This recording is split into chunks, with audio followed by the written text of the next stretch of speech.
c'est le Spoodcast, c'est l'épisode 14. Moi c'est Hélène et n'allez pas dans la chambre 237. Salut, moi c'est Inès et je le sens pas le labyrinthe.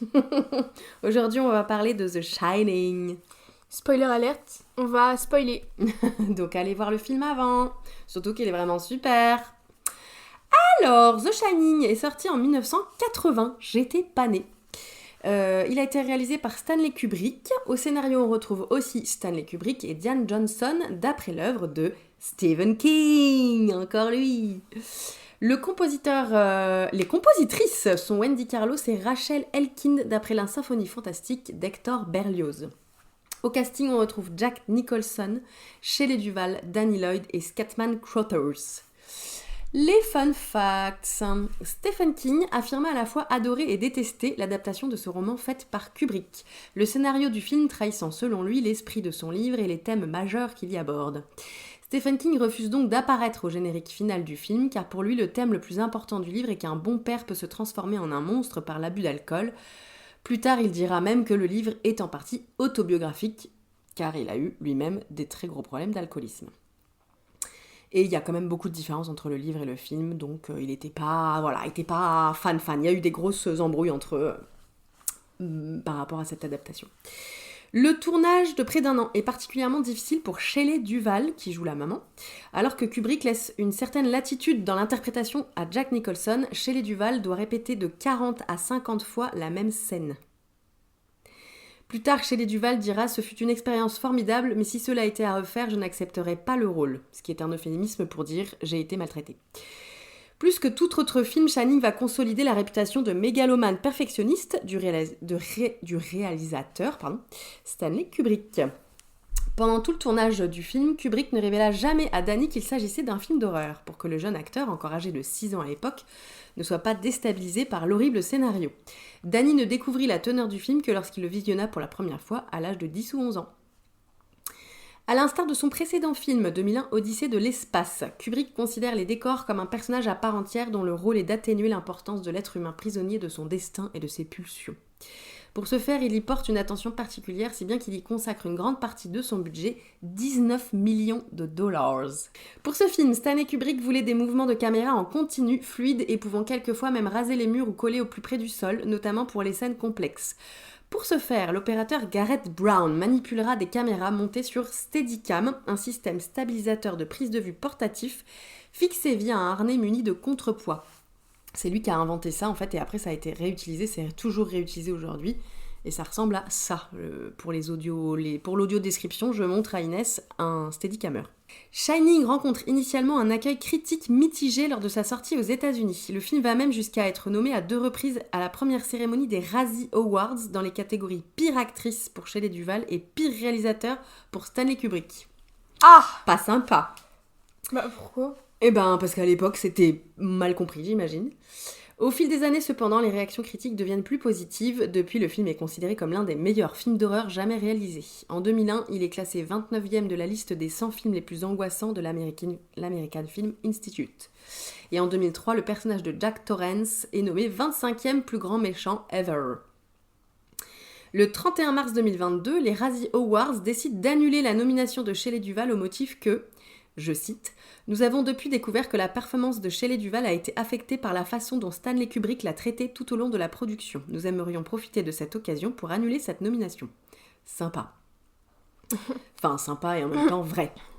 Le film Dr. Sleep, sorti en 2019 de Mike Flanagan, est une adaptation tirée du roman homonyme et une suite du film de Kubrick. Il met en scène le personnage de Danny Torrance, interprété par Ewan McGregor, devenu adulte. Si tu devais décrire ce film en 3 mots... Je pense psychopathe, hôtel ou hôtel et seul. Seul, isolement. Ouais. Est-ce que tu ne résumerais pas ce petit film pour ceux qui l'ont pas vu? Bah donc c'est une famille, enfin un père avec sa femme et son enfant du coup qui a 5-6 ans. Ouais. Et donc le père a été embauché pour être le gardien d'un hôtel pendant la saison où l'hôtel est fermé du coup, pour l'entretenir. Pendant l'hiver. Voilà. Donc pendant 5 mois, il va être avec sa famille dans l'hôtel et il va devoir s'occuper, voilà. Sauf que l'hôtel est un peu pas comme les autres. Ah bon? Qu'est-ce qui te fait dire ça? Il y a eu une histoire avec un ancien gardien qui avait fait pareil. Il avait amené sa femme et ses 2 petites filles et il a pété un câble et il les a tués à la hache. Zigouillax. Voilà. Et du coup, dans l'hôtel, Danny, du coup, le héros, le petit garçon, Mhm. il voit les petites filles, de temps en temps, il les voit et il lui dit viens jouer avec nous. Enfin, bon, il a des visions. Le père aussi il a des visions. Tout le monde a des visions. Il y a une vieille dans une baignoire, un cadavre qui étrangle Danny. Enfin bon, bref. Sympa. Il se passe pas des trucs chouettes. Voilà, il y a un ascenseur plein de sang. Enfin, bon. Ouais, des visions un peu macabres, on peut dire, ouais. Voilà. Et le père, il commence un peu à péter un câble. Il a des visions où du coup, l'ancien gardien là, qui a tué ses enfants et tout, il lui dit ouais, si ta femme et tes enfants ils t'obéissent pas, t'as qu'à les tuer, fais comme moi. Du coup, bah, il commence un peu à péter un câble et à la fin, il les poursuit avec une hache pour les tuer. Ouais, il devient fou, on peut le dire. Ouais, voilà. Complètement. Mais ils réussissent pardon, à s'échapper. Ouais. Voilà. Et lui, comment il termine? Bah du coup, lui, il est coincé dans le labyrinthe parce qu'il s'est un peu pris un coup sur la tête entre-temps. Et du coup, bah, il est pas très en bon état. Et il gèle dans le labyrinthe, il meurt. C'est ça, Frozen.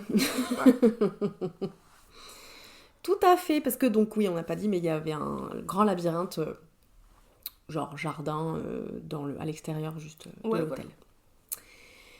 Alors, qu'est-ce que tu as pensé de ce film? Bah moi j'ai bien aimé. Ouais, ça t'a plu? Ouais. Tu t'attendais? Bah j'avais déjà des infos un peu genre sur l'ascenseur, la baignoire et tout. T'avais été un peu spoilé parce que c'est un film tellement classique et culte qu'il y a des trucs qui sont un peu... qui avaient fuité. Mais tu t'attendais à ce que ça te plaise ou... Oui. T'appréhendais un peu parce que la dernière fois tu me disais mais ça va pas de me montrer ça alors qu'en fait ça va. Ouais. T'es pas traumatisée? Non. Bah moi je l'avais déjà vu et je trouve que c'est un chef-d'œuvre. Écoutez, voilà, hein, je vais pas... La performance de Jack Nicholson, elle est incroyable. Je pense que plus tu le vois, lequel c'est le père. Ok. T'as pas remarqué? Est-ce que ça t'a choqué un peu? Enfin, choqué ou surpris ou... Bah il joue bien. Bah c'est incroyable. Franchement, là je l'avais déjà vu donc je pouvais vraiment me concentrer sur des détails, tu vois. J'avais déjà l'histoire donc je pouvais me concentrer sur d'autres trucs et franchement à plein de reprises je me disais mon Dieu mais comme il joue bien ce bâtard. Bon après il joue un psychopathe mais il le joue bien. Après je sais pas s'il est fort dans d'autres domaines parce que je me souviens plus trop dans quoi d'autre je l'ai vu parce qu'en fait il a fait aussi Vol au-dessus d'un nid de coucou où il faisait déjà... Enfin il était dans un hôpital psy. Et donc il est un peu, comment dire, je crois qu'il a un peu l'étiquette quand même de l'acteur qui est capable de faire les gros fous, quoi. Mais en vrai, je pense que quand tu sais faire ça, tu sais tout faire. Mais là, franchement, il y a des scènes où j'étais là, mon Dieu, mais quelle performance d'acteur, quoi. Comment il est doué, le con. Voilà. Donc j'ai évidemment adoré également. C'était qui ton personnage préféré? Bah je pense que c'est Danny. Hein. Ouais. Ouais. Parce qu'il est quand même trop cute. C'est vrai qu'il est très mignon.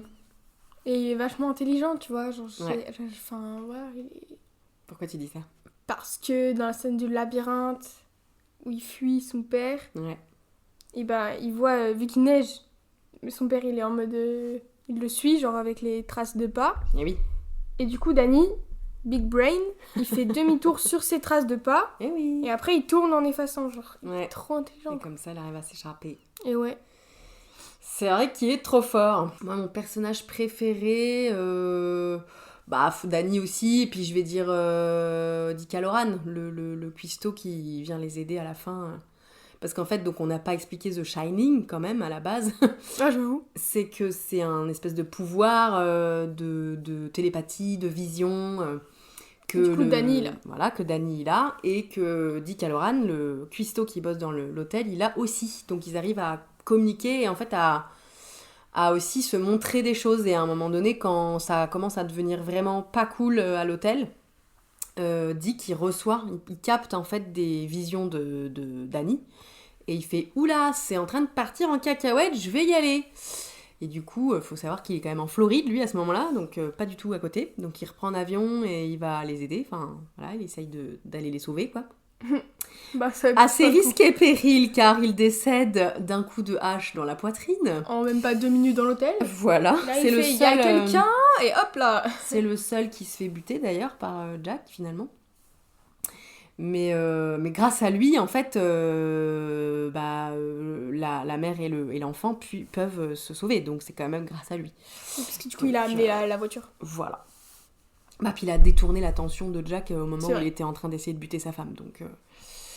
Donc voilà, du coup, je pense que je peux dire que j'aime bien Dick. C'était qui ton personnage détesté ? Ah, je pensais pas que t'allais réfléchir aussi longtemps. Attends. Ah ouais ? Bah, soit Jack. Ouais, quand même. Soit le mec dans ses visions, là, qui lui dit...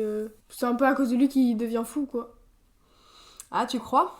Bah, il était un peu fou avant, mais... Oui, parce qu'à partir du moment où il les voit, où il voit les autres personnages qui sont pas censés exister, ou on sait pas trop s'ils sont du passé ou quoi, enfin, bon, apparemment ils sont du passé, il y aurait comme une autre dimension parfois où le père se retrouve avec des personnages qui sont pas censés être là, quoi.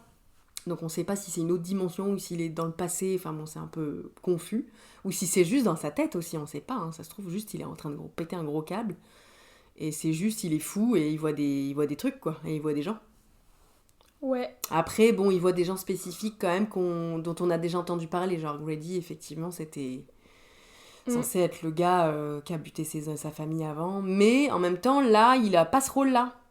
Ouais. Donc, c'est un peu confus, quand même. Ouais, donc je vais dire Jack. Ouais. Bah, moi aussi, hein, Jack. Franchement, il fait grave peur. Il est quand même... Il sourit. mesquin, quoi. Pervers. Enfin, genre, il est méchant et violent tout en ayant un grand sourire. Enfin, genre vraiment, il fait flipper, quoi. Quand tu te dis que c'est ton mari, tu vois, que quand même il se comporte comme ça avec sa femme, t'es un peu en mode « Ah d'accord, bon. » T'as pas trop envie d'être à la place de Wendy, quoi. C'est quoi la scène qui t'a le plus marqué ? Bah, je pense à la scène où ils sont dans les escaliers et que lui, il est en mode « Mais t'inquiète, je vais pas te faire de mal, je vais juste te tabasser. » Enfin, genre... T'inquiète, je vais juste faire un trou dans ton crâne.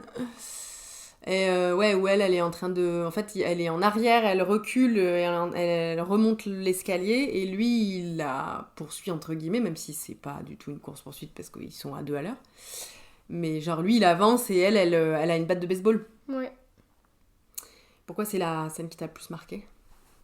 Bah, parce que c'est un peu le moment où on se rend compte qu'il a vrillé, quoi. Ouais, c'est les premières fois où il explicite des menaces de mort. Tout à fait. Alors, figure-toi que c'est justement une de ces scènes-là qu'ils ont refait je sais pas combien de fois et que chez les Duval, elle en pouvait plus.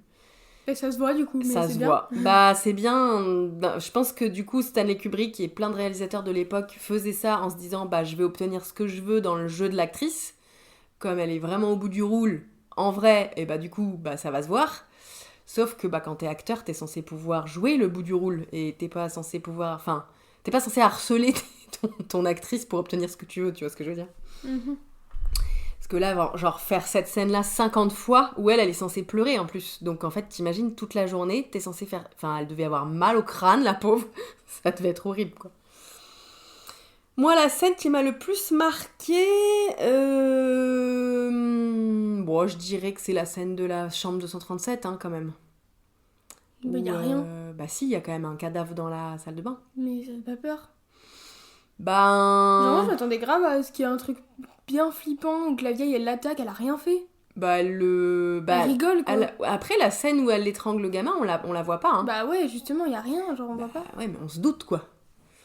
Et puis le fait que d'abord, lui, il voit une belle femme qui l'embrasse, et qu'ensuite, en fait, ce soit une vieille édentée qui rigole à poil, là, qui veut quand même le suivre, même si, en effet, elle a pas l'air très menaçante, c'est quand même très flippant.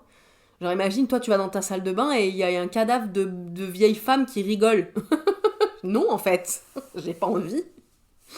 Donc, je pense que c'était la scène qui m'avait le plus... qui m'avait le plus fait flipper. Après, y a quand même aussi la scène où il fait du tricycle et où il tombe sur les jumelles, qui est quand même bien badante aussi. Mais je pense qu'elle qui m'a fait le plus peur, c'était quand même la salle de bain, ouais. Surtout que moi, je ne savais pas. J'avais pas trop été spoil, et je savais pas ce qu'il y avait dans la chambre 237. Donc voilà. Passons à notre note. Inès, combien tu as mis au scénario ? Scénario, j'ai mis 2 sur 2. Parce que il est quand même très bien. Oui. Réalisation aussi, j'ai mis 2. Casting aussi. 2. Musique, j'ai mis 1. Parce qu'elle est bien. Après, elle est pas non plus hyper connue, genre comme dans de la mer ou voilà, genre.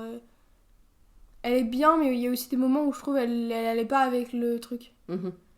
Elle est assez omniprésente. Elle est stressée, mais pour rien, enfin, je sais pas, c'est relou. Je pense que c'est globalement pour qu'on soit angoissé de A à Z. Ouais, non. Film. Mais ça te saoule, toi. Après, c'est efficace, hein. C'est vrai que c'est oppressant. Mais j'avoue que je l'ai trouvée particulièrement omniprésente, mais après, moi, je l'ai trouvée justement très efficace. En message valeur, t'as mis combien ? Alors, j'ai mis 2 parce que je suis une philosophe. Mm-hmm. Je vous explique ma petite démarche. C'est ma théorie du message. Bon, c'est pas ça, mais moi, t'en sais rien, si ça se trouve. Hein. Ouais, après... En gros, le passage où, justement, Danny, il est dans le labyrinthe, il voit ses empreintes, il est en mode, bon, il va me suivre comme ça jusqu'à longtemps, quoi. Du coup, il fait demi-tour, genre, sur ses pas, et après, il tourne, et il efface derrière lui. Et du coup, ma théorie, c'est que le message de ce film, c'est qu'il faut retourner dans le passé et marcher sur ses pas pour trouver le bon chemin. Parfois, il faut revenir sur ses pas pour retrouver le bon chemin. C'est ça que tu m'as dit. Ouais, voilà, c'était mieux. C'était mieux dit. Parfois, il faut revenir sur ses pas. Pas avoir peur de faire machine arrière, finalement. Et oui. C'est ça que tu veux dire. Effectivement, t'es parce que tu vois, il a avancé, enfin, il a reculé du coup vers son père. Vers le danger. Mais c'était pour la bonne cause. Et oui, c'était pour finalement s'en sortir. Voilà, donc c'est ça ta théorie. Très bien. Ça te donne une note sur 10 de 9. 9. C'est une très bonne note. Moi, au scénario, j'ai mis 2 sur 2 parce que, voilà, déjà, c'est du Stephen King à la base, même s'il y a quand même beaucoup de changements, on adore. À la réalisation, j'ai mis également 2 sur 2 car c'est un chef-d'œuvre. Au casting, j'ai mis 2 sur 2 parce que, déjà, rien que pour Jack Nicholson, on peut mettre 2. La musique, j'ai également mis 2 sur 2 parce que moi, le point du début, je le trouve quand même très reconnaissable. Même si, effectivement, c'est pas aussi culte que Les Dents de la Mer, je pense que c'est quand même pas mal. Et en message valeur, j'ai mis également 2 sur 2 car je pense le message ou la valeur en tout cas qui est revendiquée, en tout cas par Stephen King, c'était de souligner que l'alcoolisme c'est mal, car effectivement c'est mal. Ce qui me fait une note de 10 sur 10, oh my god, ce qui nous fait une note globale de 19 sur 20, allez. Ce film entre-t-il donc dans notre top des meilleurs films selon nous ? Bah oui, du coup. Oui ! On va donc rappeler les titres en tête du classement. Alors, The Shining, du coup, en top 1. Ensuite, 19 sur 20. Oui, ensuite Shutter Island, Carrie au bal du diable, Frankenstein, Les Dents de la Mer, Entretien avec un vampire, Shaun of the Dead et Psycho. Bon, ça faisait longtemps qu'on n'avait pas fait rentrer un film qu'on avait vu dans notre top 5. Qui n'est pas 5 qui est un top 10, mais voilà, parce que il y a plein de films qui ont la même note, c'est pour ça. Il est entré direct à la première place, bam, Shutter Island, on pensait qu'il allait jamais se faire battre, bim, Shining, il est arrivé, il a dit poussez-vous.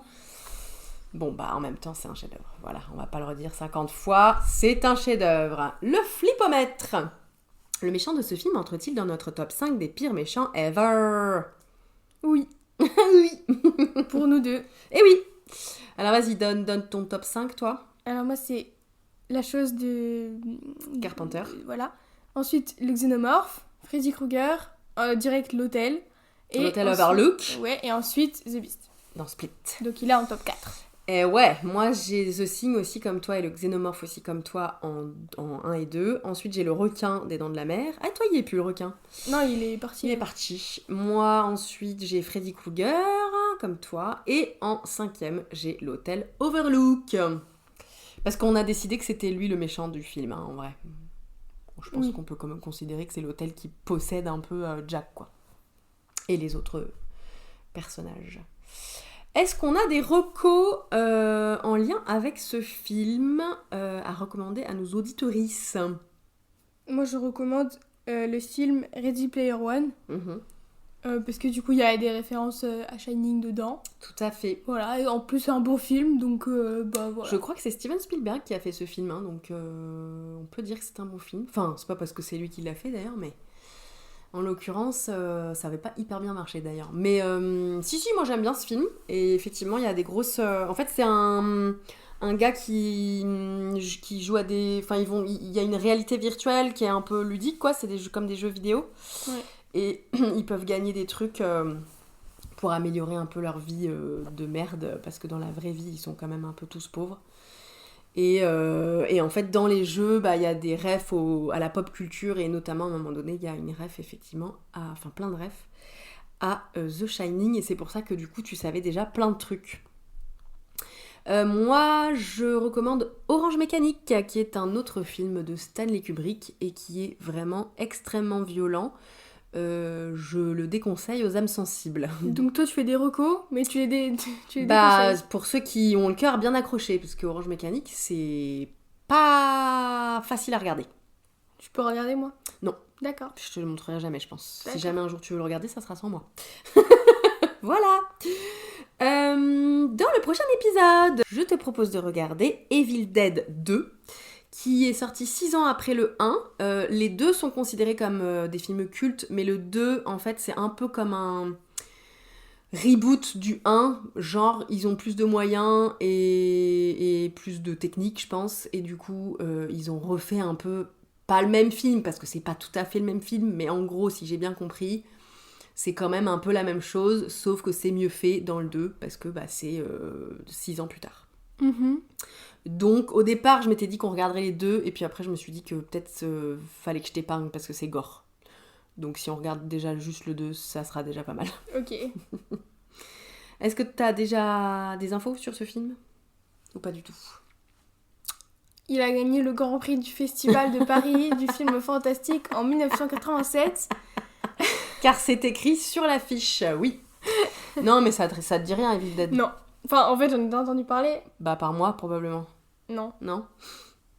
J'ai Ok. des amis en fait. Et c'est bon en fait. Tu n'es pas ma seule source d'informations en fait. Ah ouais, vous parlez films d'horreur avec les potes? Non. Bon alors. Ils m'en ont déjà parlé quoi, je les connais. Bon, ok. Eh écoute, ça sera la surprise alors. Je te montre l'affiche et t'essaies de décrire et de deviner de quoi ça va parler, même si ça va quand même être un peu dur. D'accord. Alors, déjà, il y a un crâne avec des yeux. Ouais. C'est pas commun. Pour un crâne. C'est vrai qu'un squelette, normalement, n'a plus de yeux. Donc, Evil Dead, il y a écrit Evil Dead en rouge, un peu calligraphie sang. Bah ouais, ça dégouline. Et du coup, il y a un crâne en premier plan, un gros crâne. Avec qui des yeux. Regarde, du coup, oui, il a des yeux, donc on voit où il regarde. Ouais. Il regarde vers nous, un peu vers le public, vers le spectateur. Ouais, de manière un peu menaçante, j'imagine. Non, on dirait il est inquiet. Ah ouais? Ok. Et quoi d'autre? Pas commun pour un crâne, toujours. Et derrière, il y a une maison. On dirait, il y a une maison qui est dans le noir parce qu'on voit rien. Et il y a juste les lumières qui sont, vous savez, dehors, là, devant les portes. Sous le porche. Voilà, le porche. C'est une cabane plus qu'une maison. Ouais. Et c'est le lieu où se passe le film. Voilà. Une cabane un peu dans les bois, quoi. Super, elle est abandonnée encore. Et oui, C'est bien, sinon c'est ça. pas marrant. Tu crois que ça va te faire peur? Non. Tu crois que ça va te dégoûter? Parce que c'est gore? Oui. Oui. Tu vas me détester encore. Cool. Mais non, mais il est culte. Ça va, c'est pas très gore. Ah, The Shining, c'est pas gore, hein. Ouais. Je te l'avais dit, hein. Je t'avais dit que ça allait pas te faire trop peur. Je m'en doutais que ça allait passer. Enfin, bon, les apparitions, elles sont dégueulasses quand même, mais en fait, vu vrai, que c'est quand même assez rapide, quoi. Tu vois, Elles sont genre pas quand on voit les petites filles mortes, on les voit rapidos. Ça dure genre 2 secondes et puis... Oui, mais c'est pas gore, c'est juste qu'il y a du sang, mais... Oui, sang... et puis c'est fait. En fait, on voit pas l'action, quoi. Ouais. Bon, là, dans Evil Dead, je crois que c'est vraiment tout l'inverse. D'accord, cool. Par contre, si j'ai bien compris, parce que je ne l'ai jamais vu non plus, mais si j'ai bien compris, c'est assez... En fait, c'est tellement gore que du coup, c'est très marrant. Enfin, c'est très marrant. C'est vraiment fait aussi, je pense, pour faire rigoler, quoi.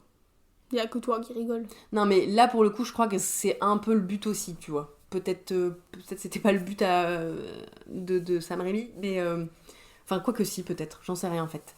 Mais pour le coup, je pense que c'est quand même... Si, franchement, je repense à des trucs que j'ai lus ou entendus sur ce film, et je pense qu'en fait, ils ont poussé tellement les curseurs du gore que c'est obligé que ça te fasse rire. Même toi, je pense que ça, tu vas rigoler. Tu vas faire un non mais abusé. Ok. C'est sûr. Voilà, merci de nous avoir écoutés. On vous laisse avec les extraits les plus croustillants de notre visionnage de The Shining. Et en attendant, on vous fait des bisous.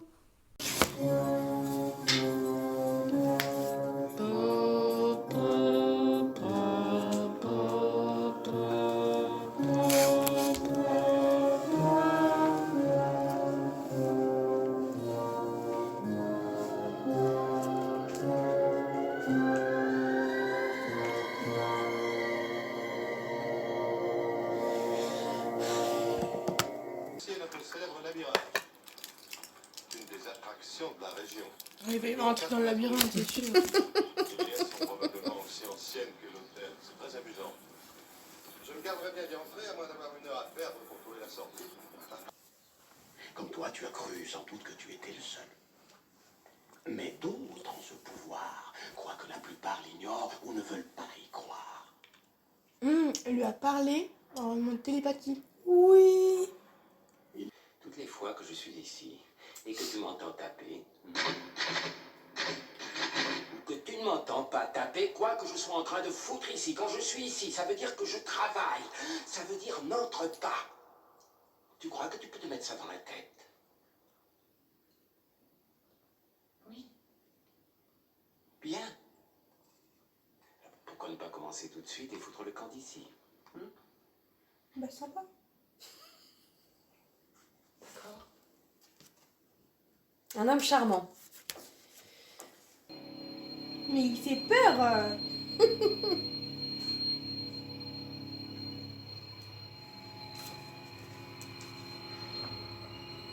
Il va faire comme le jardinier, tu vas voir. Quel jardinier? Bah le mec a fait sa femme avec les filles. C'était pas le jardinier, c'était le gardien. Ah, je crois que c'est sa femme. Mais il est creepy.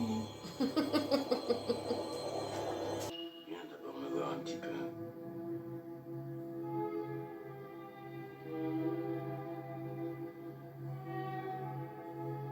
Il fait peur. Viens me voir.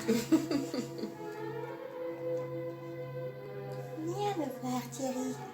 Il s'appelle Danny. Je sais. Oh non.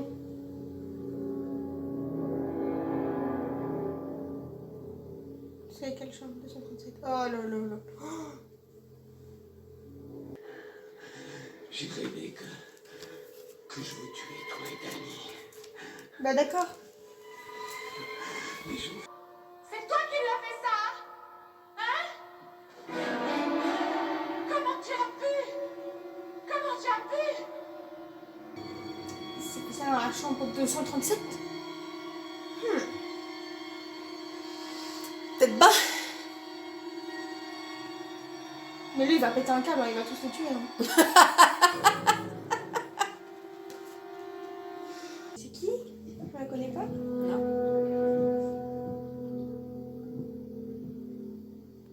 Ok. Mais je les ai corrigés, monsieur. Et quand ma femme a essayé de m'empêcher de faire mon devoir de père, je l'ai corrigé aussi.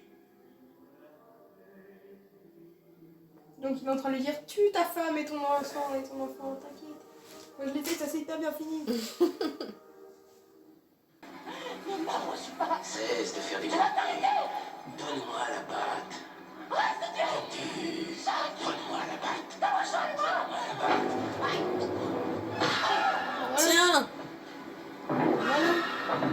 C'est pas trop tôt. On se calvasse. Si t'avais plus de cheveux, ça t'aurait peut-être amorti. Il ouvre les yeux. Il se réveille. Rassomme-le. Allez la batte. Elle a posé l'arme. Excusez-moi là. Non, mais là, c'est trop. Non, mais là, c'est trop. Oh, il va le mettre dans la chambre froide. J'ai besoin d'un docteur.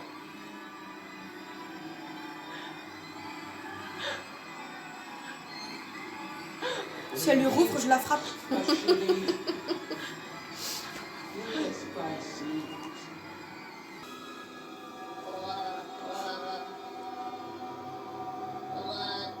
Pourquoi il écrit à gauche?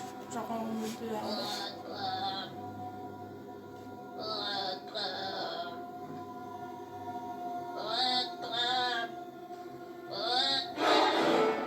Ça va rien dire.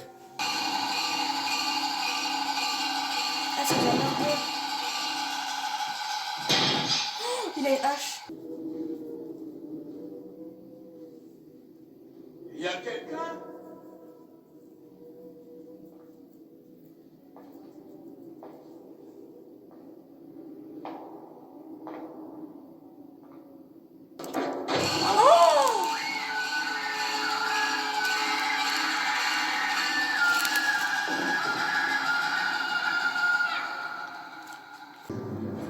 C'est Papounet, viens Dani.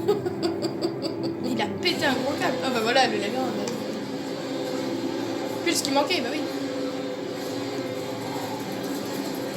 Après, Dani, il a déjà fait une fois. Ouais. Mais pas la nuit.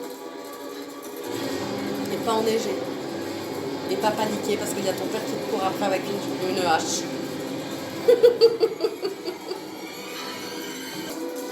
Il est en train de se dire. Oh oh. Ah, il est trop malin. Il est trop malin, Dani. Il remarque sur ses petits pas.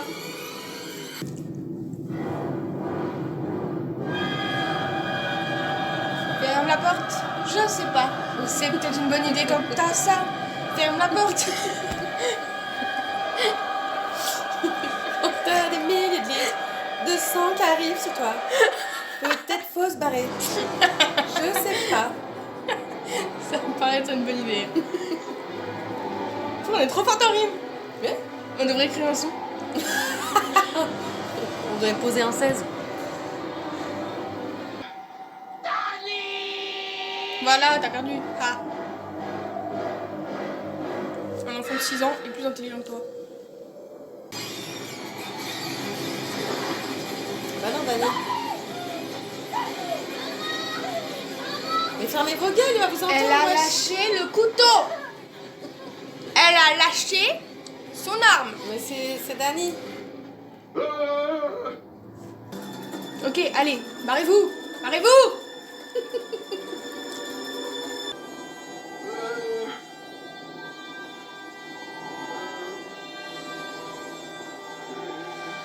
Lui, il va mourir là. Hein. Ouais. Bah, je sais pas. Il est mal barré quand même, il a l'air un petit peu. Mort. C'est lui? Oui. Mort, effectivement. Un Mr. Freeze.